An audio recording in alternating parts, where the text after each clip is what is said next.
So this is that Wairapu plan that I've just mentioned. This is a huge key component to our planning of what we do during Wairapu. Currently, the Year 2s are trialling what it's going to look like for them, but they are thinking that actually, yes, they will continue on with the same format for them next year. They're only going to do it once a term though, whereas us in Year 0 and 1, we do it twice a term.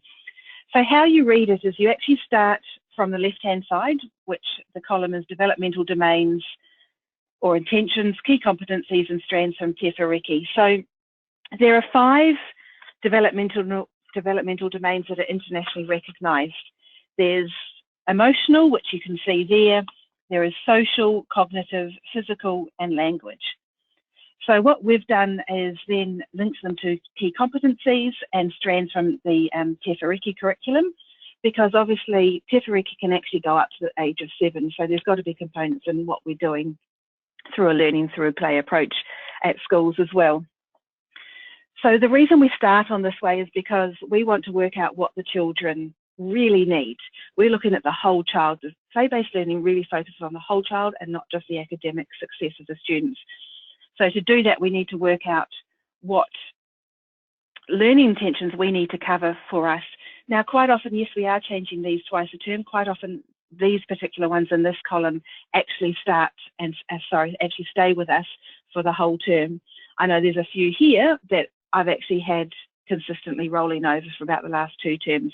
So you can see one there, follow through with a decision or choice made, especially at Wairapu, or clearly explain their feelings and using words instead of their hands. So that's stuff we're trying to teach them, which needs to be taught.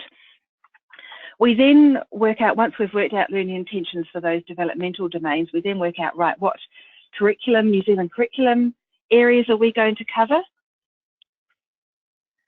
And we just unpack a few basic learning intentions for the core curriculum areas that we're going to do. Also, we might put in, if it's a science focus, we'll put in the science learning intentions or PE learning intentions as well. The next column we then work out is, right, so we've got to cover all these developmental learning intentions, these curriculum learning intentions. How are we going to do that? How are we going to engage the students? And that's through the interests that we have observed and the urges that we have observed. And so we just record that down. We're constantly making observations anyway of students. And so this really guides us in this planning here. We also consider what's going on school-wide, which parents we have that can help us, and anything that might be occurring in the community that we could bring in as well to impart and help the students make those connections. And then the very last column that we focus on is what actually we want our classroom to look like.